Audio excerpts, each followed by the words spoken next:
Hello everyone, welcome to iBwave webinar about Stadium Wi-Fi.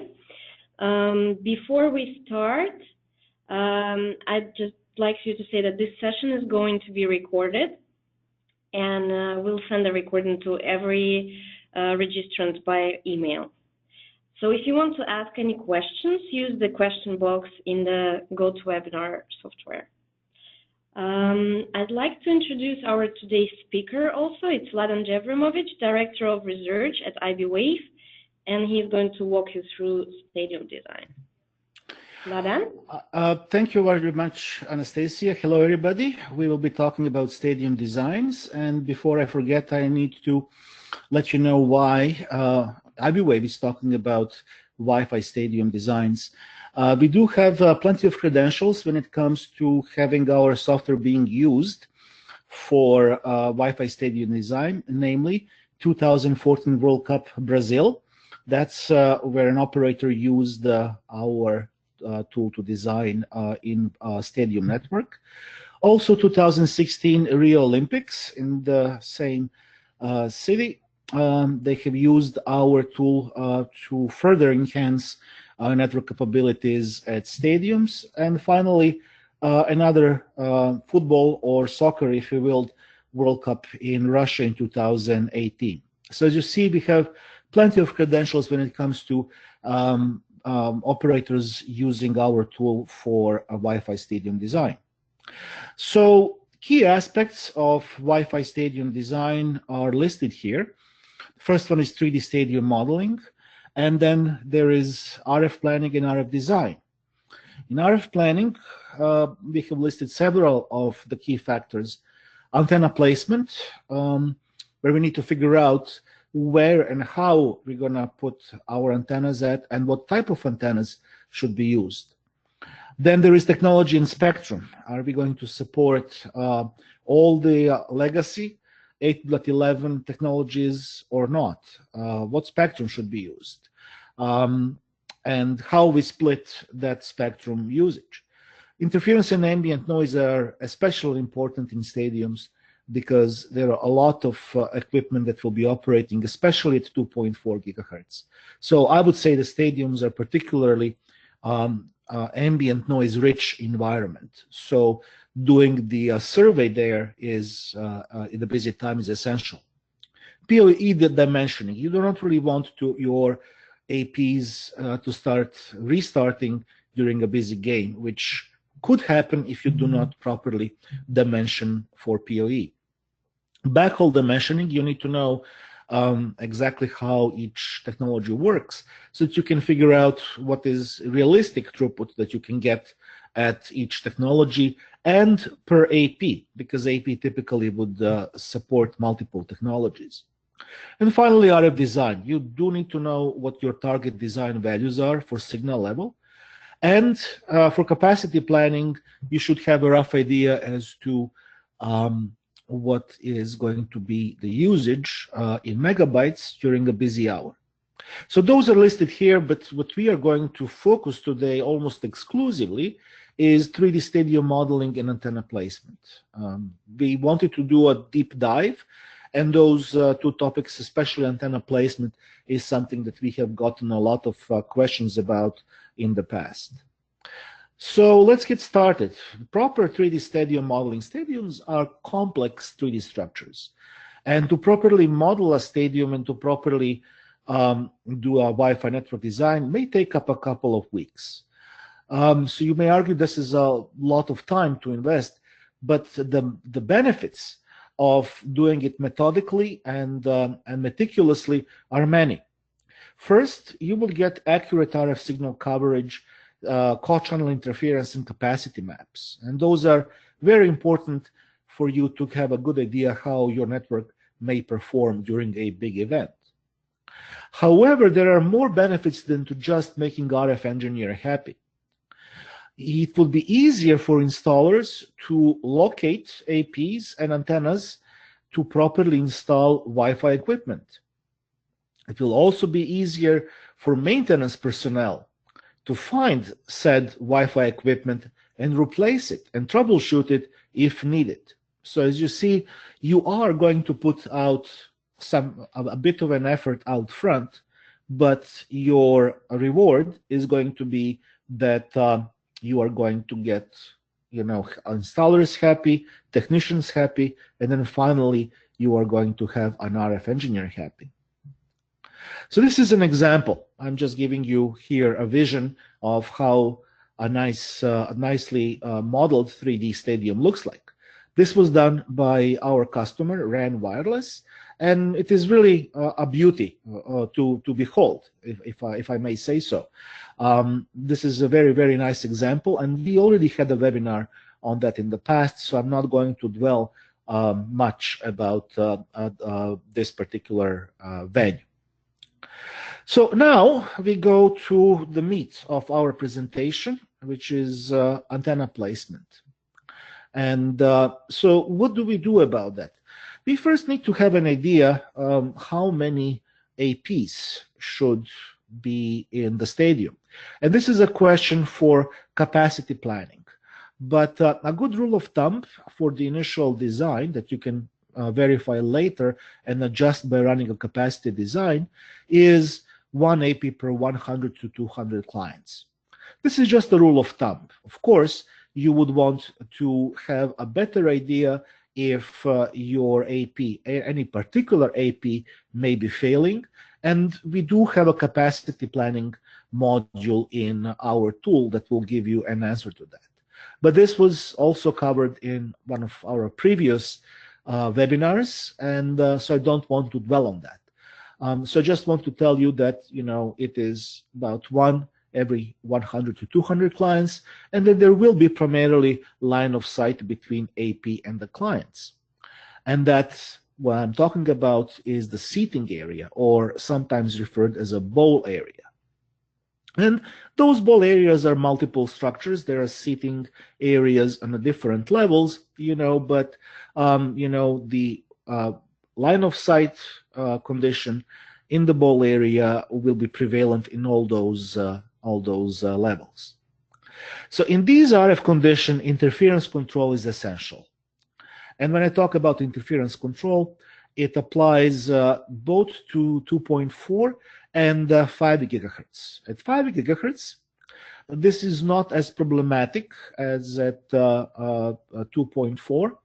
But if you have so many clients, if you have so many APs in a stadium, then obviously there's going to be some co-channel interference at 5 gigahertz, even though you may have many more RF channels. Typically, at 5 gigahertz, you will have anywhere between 12 to 19 RF channels, depending on what part of the world you are at. So stadium AP antennas, they can be deployed in 3 ways: overhead, underneath the seats, or at handrails. And we will spend a bit of a time for each of those. The first one is overhead antennas. Those are directional antennas, and you can see here an example of one directional antenna deployed overhead, hanging from the top and pointing down into the audience. When I say they are easy to design, what I mean is basically placing them on the floor plan and finding a spot for them is not all that difficult. They are simple to deploy. You do not have to really go under the seats or handrails. You just go up and put your directional antenna. And in our software, and I will show you later on, you can actually see how it should be properly oriented, because our software shows those directional antennas with an arrow, and that arrow points down, so the installer will have a good idea how this should be oriented. However, coverage control is a bit difficult, and we will see that later on. What I mean by that, there are going to be some coverage holes that are a result of the narrow beam that is the main beam. If you have lots of narrow beams, however closely spaced they are, you are bound to have a little bit of a coverage holes that is right in between them on the highest level. And I do have a good illustration on that.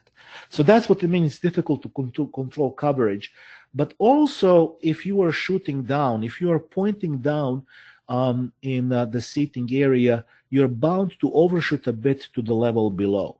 And that is going to cause some problems in your co-channel interference.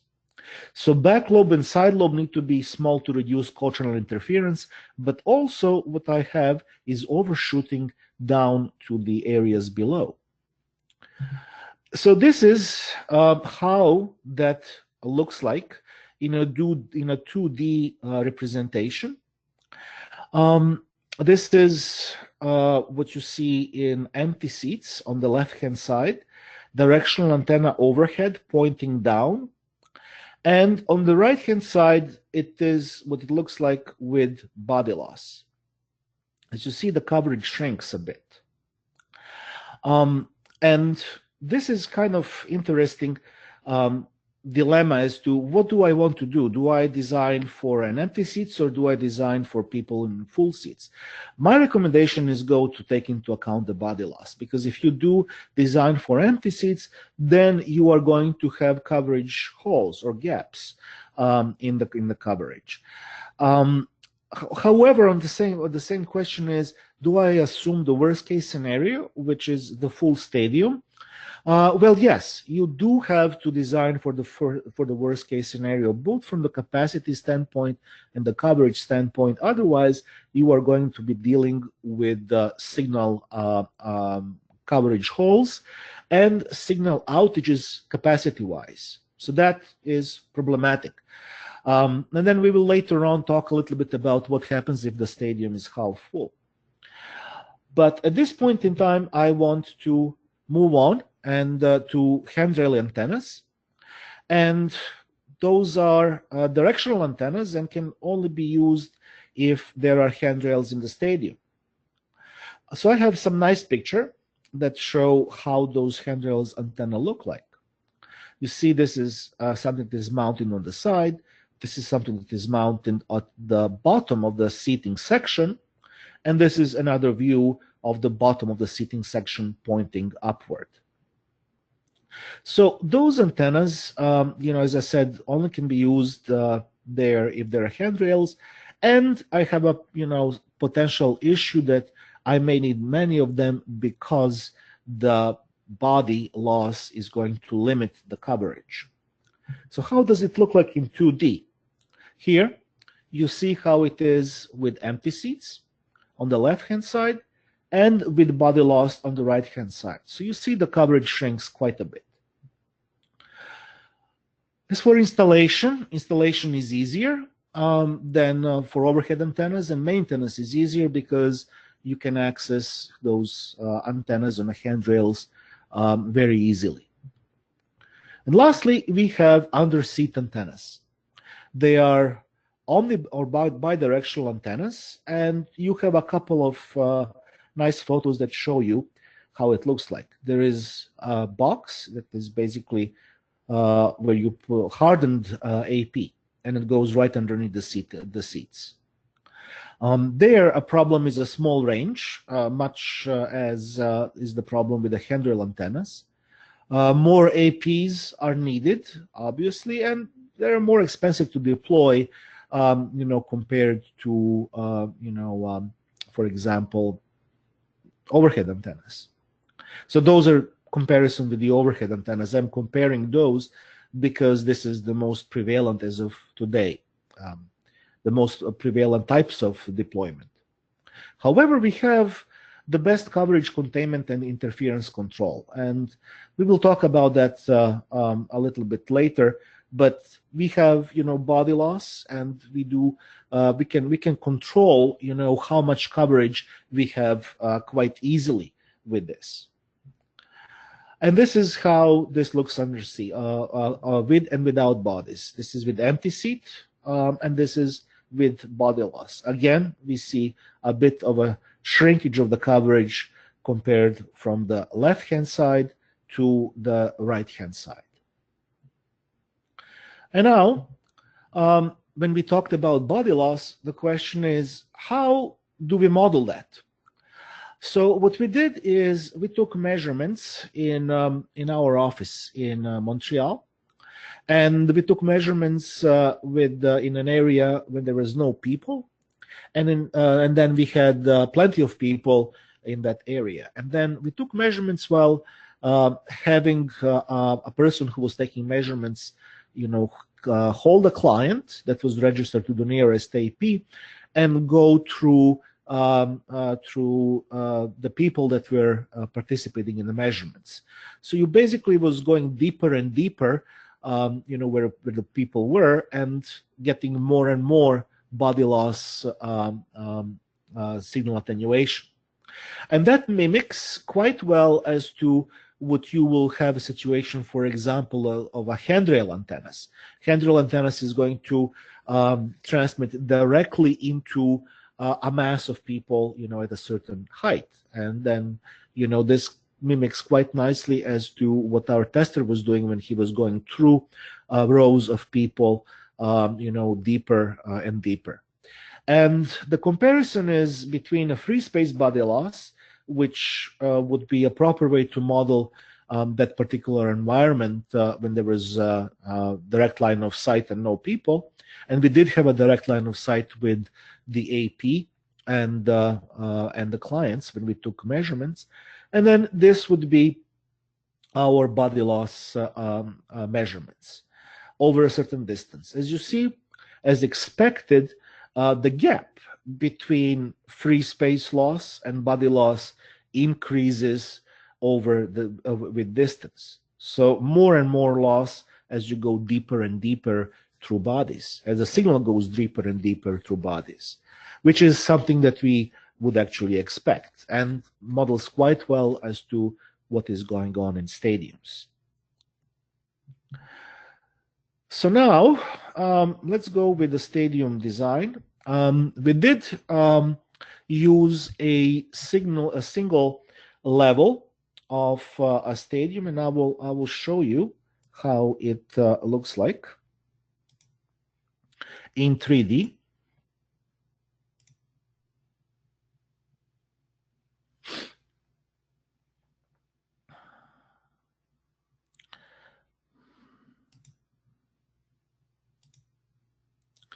Okay, so this is one level of the stadium, and what you can see here, those red things, is basically the seating area. What we did is we modeled a seating area by adding a few dB of loss, assuming plastic chairs. I think it was about 2.5 dB or maybe 3 dB loss. And in between, what you see is area where the people are coming and going, and this is the entrance to the seating area. So basically what we did is we only had a single level modeled for simplicity's sake, but we did pay attention to the additional loss that the seating area would bring.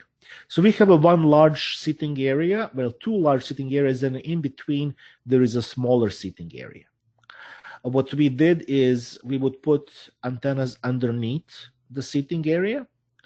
For the case for underneath antennas, we would put, for the rail antennas, the antennas would be in this area in between seating area, where we would assume that handrails would be. And then for the overhead antennas, we would put them above. I will show you all of those three later on. I'm just letting you know what was the idea as to how to model those antennas. Now, where is the body loss? A good question, body loss, and how is it defined? We actually define that body loss in properties.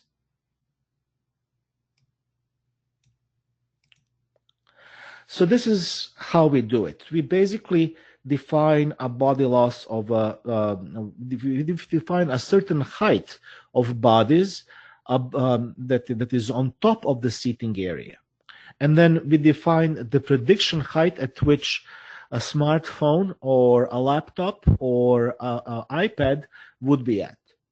So let me make a few comments there about the body loss height. 1.85 meters is about 6 feet 1, I believe, or 6 feet 2, which is a lot. But we do have to take worst case scenario into account, and which is people are standing up. Now 6 feet 2 is a bit. So why 6 feet 2? Well, we kind of assume that maybe it's going to be a very interesting game, and maybe somebody will, a short person would jump on top of the chair just to see better, so it's a worst case scenario. This can be adjusted, but this is the body loss height that we have defined. Prediction height, you are standing up, you cannot really have anything that is kind of a half meter or 1 meter, so I'm assuming it's about 1.5. Maybe you would think it is too tall, but you can adjust that here. So this is what we do. The actual propagation coefficients are defined elsewhere. You can change them, but I don't recommend that you do that. So let's go back to what we actually did for the stadium design. The assumptions were pretty regular assumptions as far as the channels go. 3 channels at 2.4 and 19 channels at 5 gigahertz. So there is nothing exotic about it. The target signal is next 65 dBm. It may be a little bit on the too low side on the stadium, depending on what kind of signal noise are you experiencing, ambient noise you're experiencing at the venue. But this is a topic for another day. Let's just assume it's next 65 dBm, and then we will be able to do a fair one-to-one comparison for all 3 cases. Transmit power, 0 dBm at 2.4 gigahertz and 5 dBm at 5 gigahertz. Why 5 dB gap? Well, it's the physics. 5 gigahertz is about twice as much as 2.4, and because of that, I'm expecting 6 dB gap in path loss. So I put 5 dB, did not put all of it, because I would want to have, CCI control with the signal at 2.4 gigahertz. Besides, one thing that needs to be taken into account, and most people kind of forget about that, is that antenna gain, if you are using antennas at 2.4 and 5, they're not identical. So you may have a different gain at those 2 different frequencies. So you need to take that into account when you design how much signal at 2.4 should be backed off compared to the signal at 5. So it is physics of the signal propagation, but it is also the difference in antenna gain at 2.4 and 5 gigahertz. All right, so let's do the demo now. Antenna under the seats. So this is what you have already seen, but let me point something out in my 3D plan.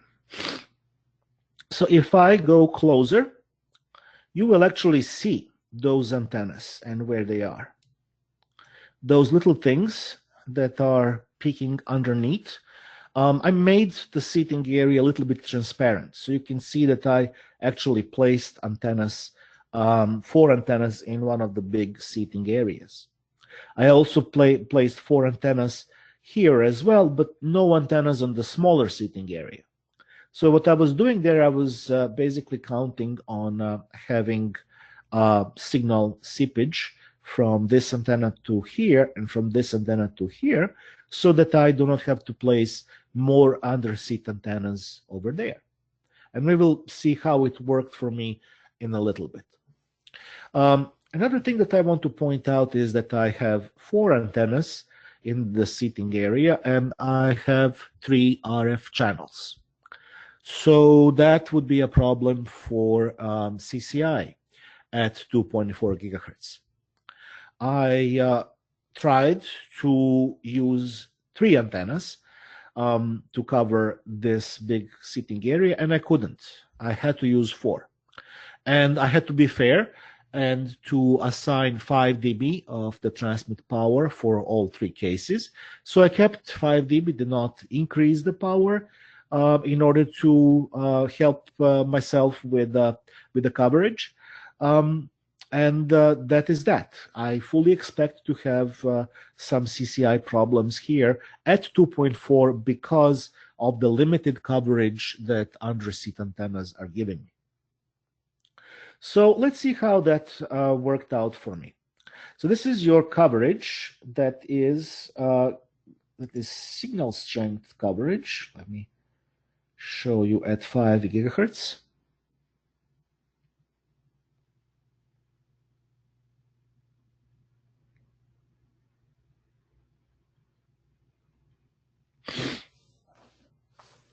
Okay, so as you see now, first of all, my target is next 65. So above 65 is good, and below 65 is bad. So what it means, if you look into this legend, it means that yellow and orange and red are good. Green, any type of green is bad. So do I see any greens here? Well, I do a little bit. There is one right here and not much else. And if you look into the percentage of the signal coverage is 99.9%. So I did do a good job, very good job in making sure that I have a good coverage for under the seat antennas. So what is going on for a signal strength at 2.4?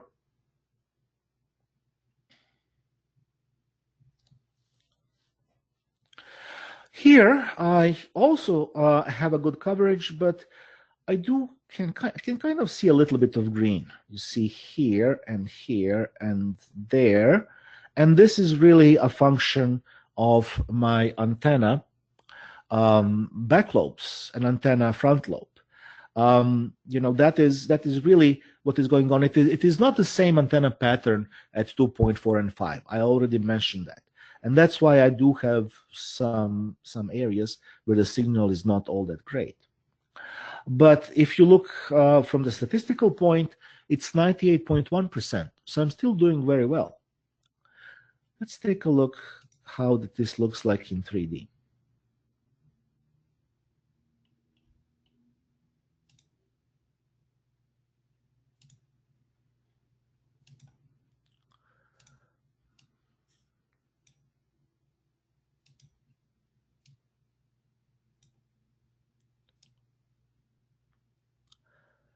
So as you see, at the edge of the sitting area, I do have a signal that is less than X65. But otherwise, I have a decent coverage at 2.4 gigahertz as well. So for the most part, the choice that I go with 0 dBm transmit power paid off. I have 98% coverage there. But now, let's take a look as to what is going on with CCI. What I want to point out to you is what happens if I just use channel 1, okay? So here, if I just say, okay, I want to have a channel 1, I do see that I have some overlap, and I'm going to try to make this a little bit closer. Okay, so now, see if I just show channel 1, see how I have an area where I have a lot of channel 1s, okay? That's basically, something that you cannot really avoid. As I mentioned, I have 4 of those that are very close to each other, and then I have only 3 channels. Situation is pretty much the same if you look at the channel 6. So I do have some overlap here and there. And then there is channel 11. So as you imagine, if you would run your CCI map, it would look rather messy. Okay, so you see, what this tells you, co-channel interference map.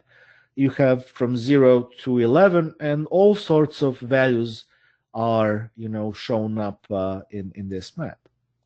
But keep one thing in mind. These under-seats antennas, they are transmitting upwards. And thus, they are not really likely to give you some coverage that is down at the lower levels. So they have that going for them. I'm not going to overshoot my signal downwards. I'm shooting everything up. And by shooting up, I always have a concrete that is going to be in between levels. So it is not really likely to cause me too much problems. This needs to be verified with a full design on all levels in a stadium. And this is outside of the scope of this presentation. I only designed one level because I wanted to show you how this coverage of 3 different antennas behaves. But to fully figure out if you are really going to have a large problem with the CCI at 2.4, you need to do a 3D view of the whole stadium design, not just 3D view of one level. But it is fair to say that because I have to use omnidirectional antennas here, and because they're closely spaced next to each other, I do have a bit of a CCI problem at 2.4. So let's recap as to what we've seen for this antenna under seats. I had to place 128 dual band APs. They were 802.11n and 802.11 AC, by the way. And I had 99.9% signal coverage at 5 gigahertz, and I had 98.1% signal coverage at 2.4 gigahertz. So I did quite well. I did quite well with those 128 dual band APs. CCI at 2.4 gigahertz, it looks messy, but as we said, we need to take a look as to what is going on in other levels and compare that with other APs and antennas, and before making a final judgment. Now, let's go to the second example, which is above seats. So this is antennas above seats. I'm going to show you on a 3D plan how it looks like.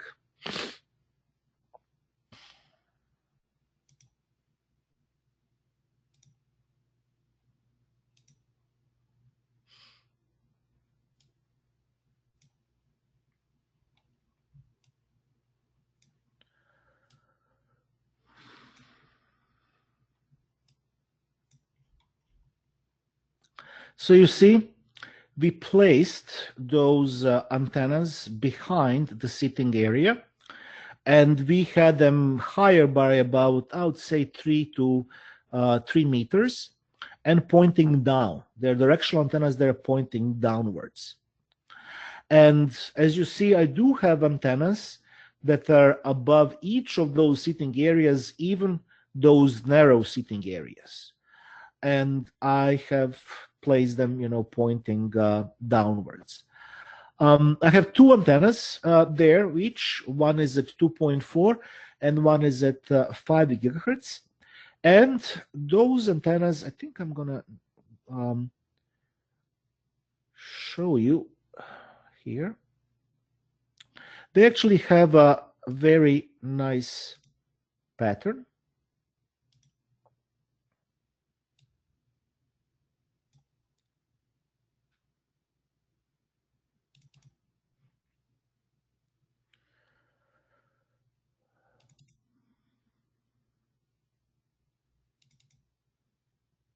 Okay, so you see those antennas have a very small side lobes, and the pattern is very nicely shaped.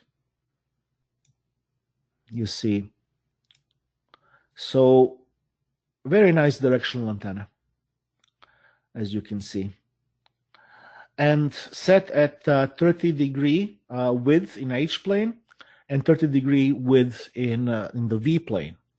in the elevation plane. Horizontal plane 30 dB, elevation plane 30 dB as well. This is at 2.4, and at 5 is similar.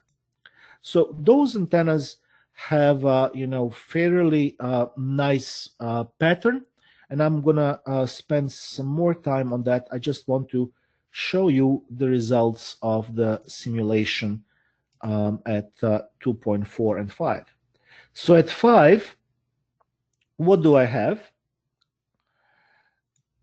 At 5, I had 98% coverage.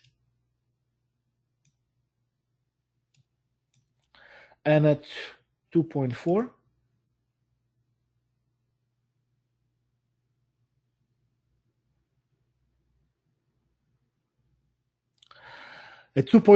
I similarly had 97.6. So very close, 98% for both. Where do I have those green areas that are less than x65? Again, it is in the top of the stairs. And it is a function of that very narrow beam, as you would imagine. So that's what I'm sacrificing with that very narrow beam. But there are benefits to it. But the benefit is, if you look into how well isolated that signal is, I'm just going to go and disable channel 11 and 6 and leave you with channel 1. So you see, I don't have much overlap in between channels. For channel 1, a little bit overlap here, a little bit overlap there, but otherwise it is not, doing anything, further down. So there you see that actually those narrow beam antennas are helping out quite a bit. For the co-channel interference on the same level, and I have to repeat once again, they are helping a bit for the coverage, for the co-channel interference on the same level. I'm not sure what is going on downstream on the level below. You see that antenna is pointing down. It is obviously overshooting because my signal is quite hot here. It is neg 65. It will get down here for sure. So it may ruin my co-channel interference downstream, but right around here it is doing a good job. It is actually helping me quite a bit to have this narrow beam antenna and have a well isolated signal in between. So if you look into co-channel interference, it is actually better, a bit better than what we have seen there. It's doesn't go above 3, and it is fairly consistent everywhere. In this area, it's a little bit worse, but nothing really out of the ordinary. And this is for this level only. So let's cap this off with a 3D view of the coverage.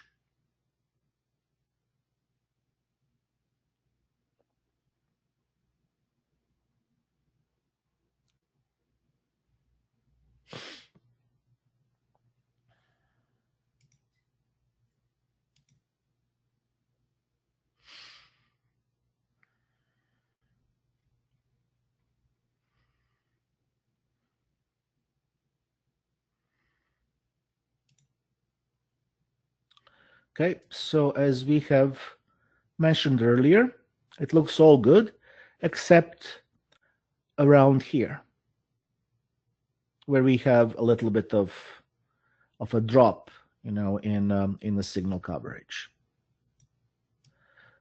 So as far as the coverage is concerned, this is not bad. The question is, how many have I had to use? And the answer to that is, had to use 108. Again, 98% signal coverage at 5 gigahertz. Not as good as the underseat antennas, but not bad.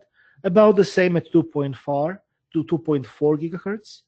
And CCI looks really good. But again, we are not sure what is going on, at the level below. And finally, handrail antennas. So what did we do with the handrail antennas?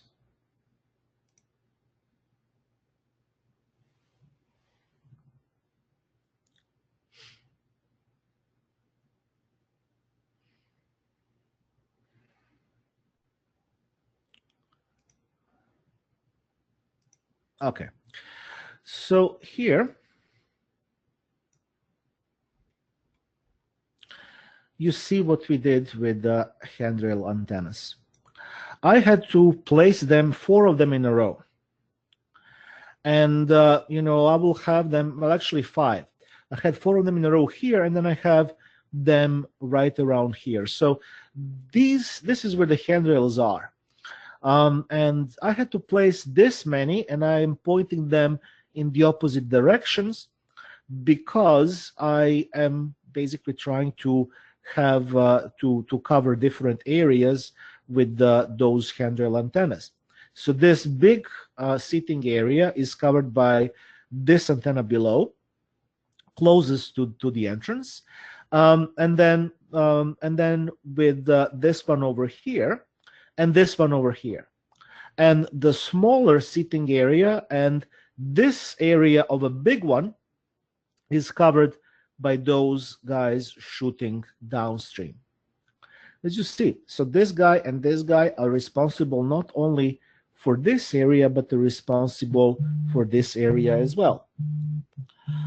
So, having said that, what you are immediately going to notice is that I have 5 antennas that are very close to each other. Okay, this one is a little bit, isolated by the entrance to the seating area, but then I have his little brother right around here that is also in the vicinity of these guys, and they're all pointing at each other. And I only have 3 channels. This can't be good, right? Well, no, this can't be good. You can play a bit about figuring out where to put those channels, those 3 RF channels, but the cold truth is that you again have antennas that are close to each other. They're directional antennas, though. They are not omnidirectional antennas, but they're close to each other, and you are going to get some, some side lobes that are going to mess the things up for you, and so on and so forth. So the question is, Wi-Fi? Wi-Fi of those, why not 4 or 3? Well, the thing is, this body loss, it really limits the coverage. It really limits the coverage, and you will see what the end result is. I had to use 5 antennas that are nearby, and I still ended up with coverage holes. And I probably could have used additional antennas, but not handrail. Handrail antennas, additional antennas would not help me because those coverage holes are in the area where you could not address them. So let's take a look at the prediction image, and I will show you what I mean. You see the coverage hole is right here and right there and right here. So this is really an area that is hard to address because this is not a seating area. This is a concrete area. Okay. But these 2, you would think, okay, why don't I put underseat antennas? Well, I wanted to show you what happens when you use only one type of antenna in design. I heard that this is not a good idea to mix and match different antenna deployment types. So I just stayed true to the form, and I just use one type. But, for this, obviously you would have an idea to use underseat antennas to help. The second thing that you may ask is, where are the antennas? I don't see them now. Why did you set your prediction area so high? Well, I told you that prediction height is 1.5 meters. And those handrail antennas are at handrail height. And handrail height is about 1 meter. Now to convert to feet, 1.5 meters is about 5 feet, and 1 meter is a little bit more than 3 feet. So it is natural that those antennas that you see are pointing are now below the prediction area that you can see. And again, when I go around and show some more, again, I have a coverage hole here, coverage hole there, coverage hole there. Maybe, maybe using underseat antennas would help, but it's just illustration of what I'm trying to tell you. And that is, even though I used so many antennas in a small area, I was not able to cover all the coverage holes. I could have increased the power, but I wanted to have a fair comparison and have 5 dBm for everybody. Now onward to statistics. At 5 gigahertz, what do I see? I see 95.3%, only 95.3%. And you can easily identify those green areas, and you can pretty much say they are repeated in different areas, but the pattern is repeatable. The pattern is around the entrance area to the seating area and on top. And so I have about 5% of the area that does not have the signal level that is required. At 2.4,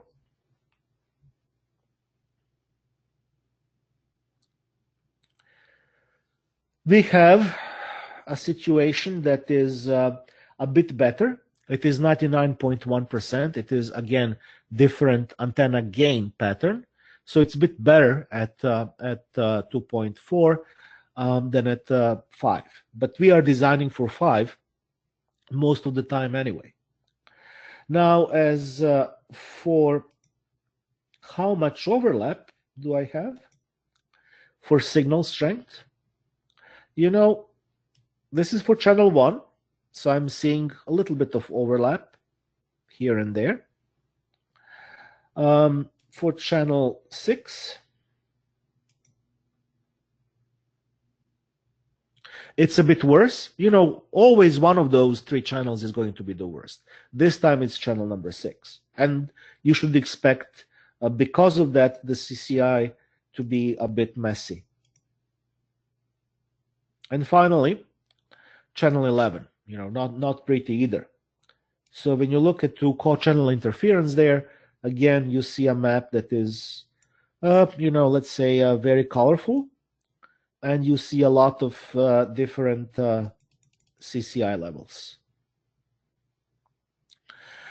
So back to the statistics. How many APs I had to use?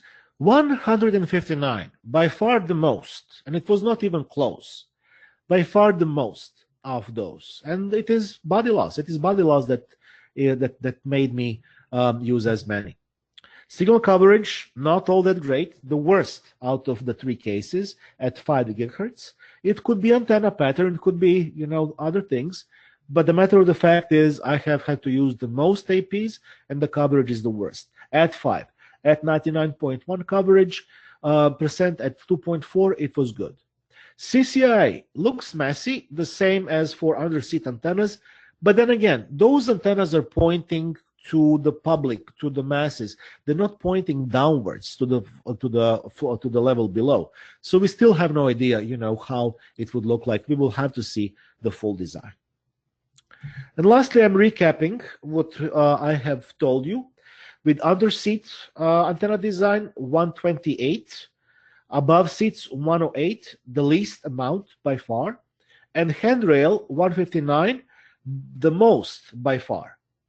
As for the coverage, under-seat antennas had almost 100% coverage, which is really difficult to achieve.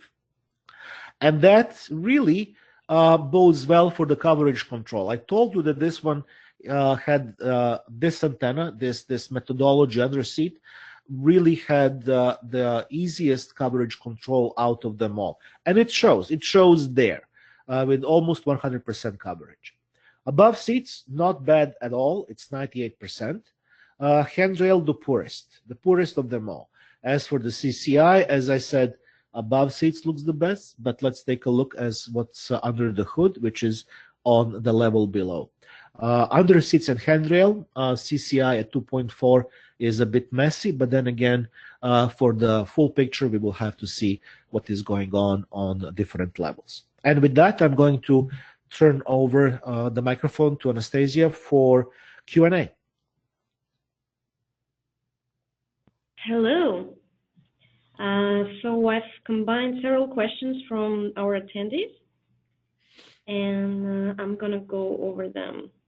So the first one is, how well does a design for a full stadium cope with, say, 25% attendance?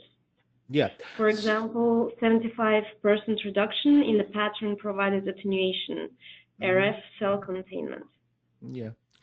Okay, so you could, do reduction in attenuation of the body loss. You can always do that. Um, you can also decide to go in and have some seating areas assigned with no people present. Sometimes it happens. I have seen stadiums where they would let people in, not in all areas, not in all levels. So you can basically say, okay, I'm going to see what happens if you don't have the topmost level people present, and then see what is going on. Or when you do assignments of the body loss, you can decide that you do not really want to have the whole sitting area as one big chunk, and instead you would draw your own area with the body loss and say, okay, here is the body loss, and I don't have in the next area over. It all depends on how precise you want to be in the modeling of the body loss. Okay. So the next question is, what is the CCI dBm threshold defined as? Is it configurable? Yeah, basically you do have a configurable signal level in our tool, and I don't know what exactly it is. Maybe it's neg 86 or neg 82 dBm. So everything that is above that level is basically your active signal. And then that's how you calculate your CCI. You basically say everything that I see above this threshold, which is definable, is an active signal and should be calculated as a CCI if it is in the same channel. Okay. Next question is, was body loss included in handrail prediction? We assume the algorithm is taking care of horizontal body losses. We are assuming what exactly?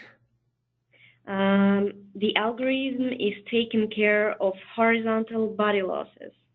Yes. Basically, when we define a body loss, we define basically a chunk that is, how would I say, put on top of the seating area. That chunk is 1.85 meters tall. It is not viewable in our tool, so you cannot physically see it sitting on top of the seating area, but it is there in the software. So imagine this seating area, that red area that I showed, and imagine that you have a 1.85 high blob that is body loss. And the handrail antenna is not as high as that. Handrail antenna is about on 1 meter above the ground. This is 1.85 meters above the ground. So yes, it will be penetrating body as well, but sideways, basically going into the body sideways. With underneath antennas, the signal goes into the bodies from below, and from the overhead antenna, it goes from the top. The reason why you have the most attenuation is the signal travels to the bodies the furthest. The furthest if you have the handrail antennas. Why is that?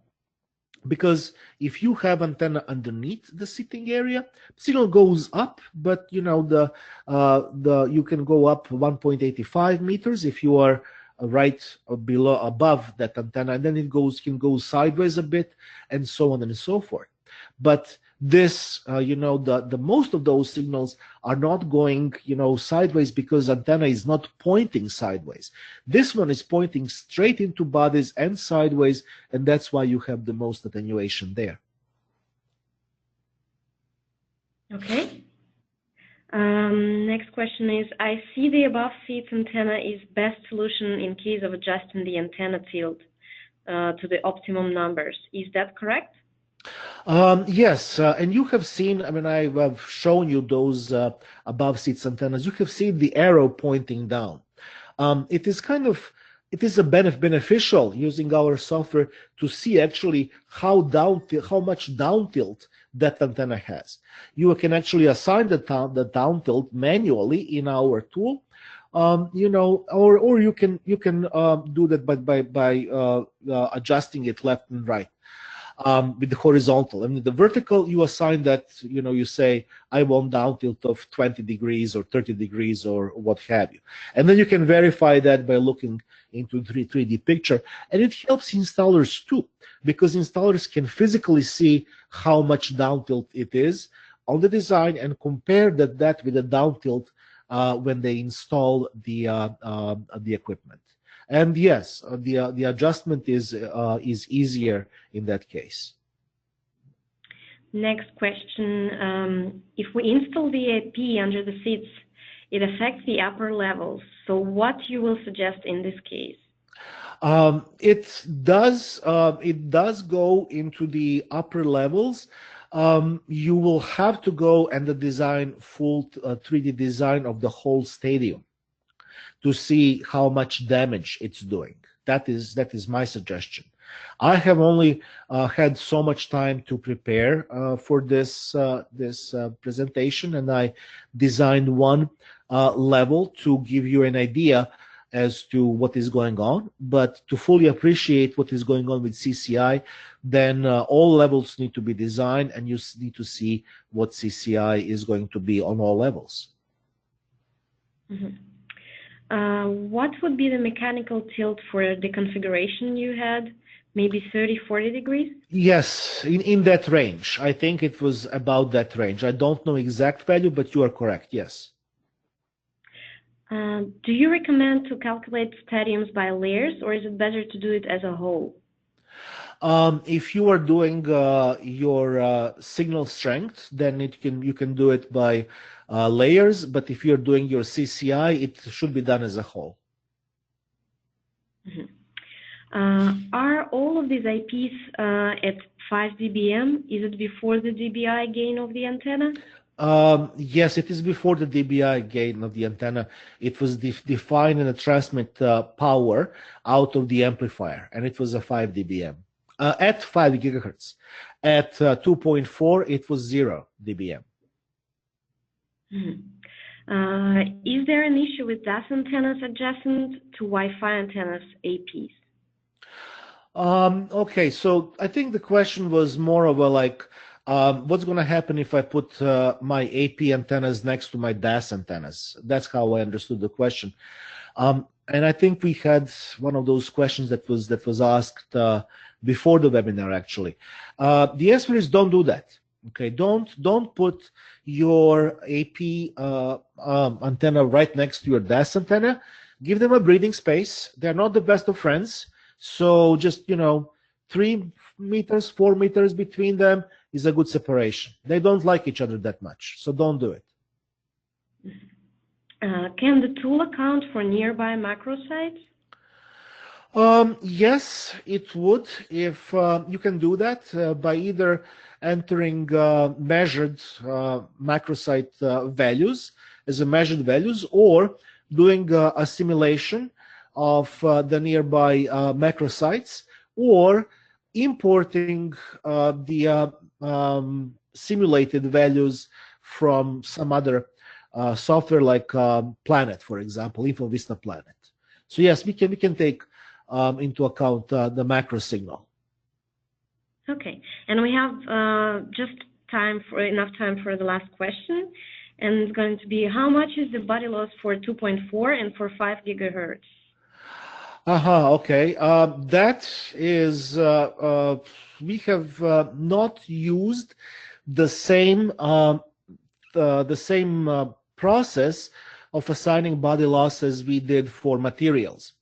For materials, we basically had a fixed value for a material, and we would say, okay, this material is going to be, I don't know, 1 centimeter or 5 centimeters thick, and the penetration loss will be 2 dB or 5 dB or what have you. Here, instead of doing that, we have defined something called propagation constant differential, and that propagation constant differential is what we have measured in our office, and that is configurable. But we do have default values. So now why would they do that? It's because you are not propagating through the constant thickness of human bodies. That thickness of human bodies changes with the position of the antenna. I do not have the same penetration loss if I'm using overhead antennas or if I'm using a handrail antennas. So to give ourselves flexibility, we actually use a different process of calculating the body loss, and it is through the propagation constant. So I don't have an answer. I can't tell you 5 dB or 10 dB. I can tell you it depends on how thick those bodies are to which the signal is penetrating. And that changes depending on what type of antenna installation you have. Okay, well, that's it from me. Thank you, Anastasia. Thank you for everybody for attending this webinar. Hopefully you learned a lot, and hopefully we will hear from you soon. Asking many questions and try our software. Yeah, and for me, I'd like to add that we're going to send the webinar, the follow-up, and you're going to get the recording and some answers for some questions that we didn't answer today. Thank you. Thanks, everybody. Goodbye.